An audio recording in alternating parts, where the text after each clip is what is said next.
এইমাত্র পাওয়া আনন্দের খবর। আলহামদুলিল্লাহ, দীর্ঘ এক মাস মহিমান্বিত রমজান শেষে মুসলিমদের দোরগোড়ায় কড়া নাড়ছে ঈদ উল ফিতর। আর সেই ঈদ উল ফিতরকে কেন্দ্র করে এবার বিশাল বড় একটি ঘোষণা দিল সৌদি সরকার এবং তাদের চাঁদ দেখার কমিটি, যা শুনে পুরো মুসলিম দেশে খুশির বন্যা বয়ে গেল। এবং বিশেষ করে বাংলাদেশ, ভারত, পাকিস্তান সহ অসংখ্য দেশের মানুষজন এই ঘোষণার জন্য বিশেষ অপেক্ষায় বসেছিল। আজ দীর্ঘ প্রতীক্ষার পর সৌদি আরব সরকার তাদের চাঁদ দেখার কমিটির মাধ্যমে সেই সুসংবাদটি ঘোষণা করল। তবে এখন প্রশ্ন হচ্ছে, সৌদি সরকার এবং তাদের চাঁদ দেখার কমিটি এমন কি গুরুত্বপূর্ণ তথ্য দিল ঈদের চাঁদকে কেন্দ্র করে? বিস্তারিত জানতে ভিডিওটি শেষ পর্যন্ত দেখতে থাকুন। বন্ধুরা, প্রত্যেক বছরের ন্যায় এবছরও 2025 সালে এসে বাংলাদেশ, ভারত, পাকিস্তান সহ অসংখ্য মুসলিম দেশ সৌদি আরবের দিকে মুখ তুলে রয়েছে। তারা কবে সিদ্ধান্ত দিবে আর কবে তারা ঈদ উল ফিতর উদযাপন করবে। কিন্তু এবার সৌদি সরকার এমন সিদ্ধান্ত গ্রহণ করল যে সিদ্ধান্ত শুনে বাকি মুসলিম দেশ চাতক পাখির মতো গভীর দৃষ্টিতে দেশটির দিকে তাকিয়ে রইল। তবে হ্যাঁ, দেশটি যে সিদ্ধান্ত নিবে বাকি সব দেশ সেই সিদ্ধান্ততে অটুট থাকবে।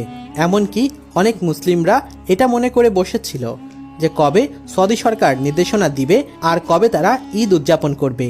তবে এবার সৌদি আরব সকল চিন্তা পেরেশানি ধৈর্য শেষ করে এবার এমন একটি সংবাদ প্রচার করলো যা শুনে মুসলিমদের হৃদয়ে খুশির বন্যা বয়ে গেল।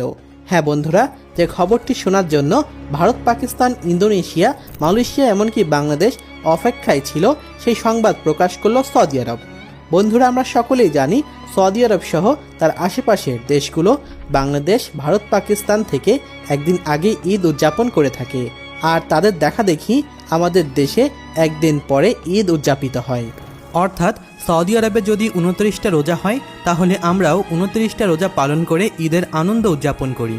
বিশেষ করে দক্ষিণ এশিয়ার দেশগুলোর মুসলমানরা সৌদির চাঁদ দেখা গেলে তারা অনেকটা নিশ্চিত হয়ে যান যে পরের দিন তাদের দেশে ঈদ। তবে পবিত্র রমজান মাস এবার 29 দিন স্থায়ী হতে পারে। সেই হিসাবেই মধ্যপ্রাচ্যের দেশে ঈদ উল ফিতর উদযাপিত হতে পারে আগামী 31শে মার্চ। জ্যোতিষী বিজ্ঞানীদের বরাত দিয়ে এই তথ্য জানিয়েছে কাতার ভিত্তিক সংবাদ মাধ্যম আল জাজিরা। তবে বাংলাদেশের আবহাওয়া দপ্তর থেকে বলা হয়েছে এবছর বাংলাদেশের রমজান মাস 29 দিনের হতে পারে। তবে পাকিস্তানের আবহাওয়া অফিস জানিয়েছে এবার ইন্দোনেশিয়ায় নাকি রোজা হবে 29টি, হতে পারে এমনটাই ধারণা করছেন।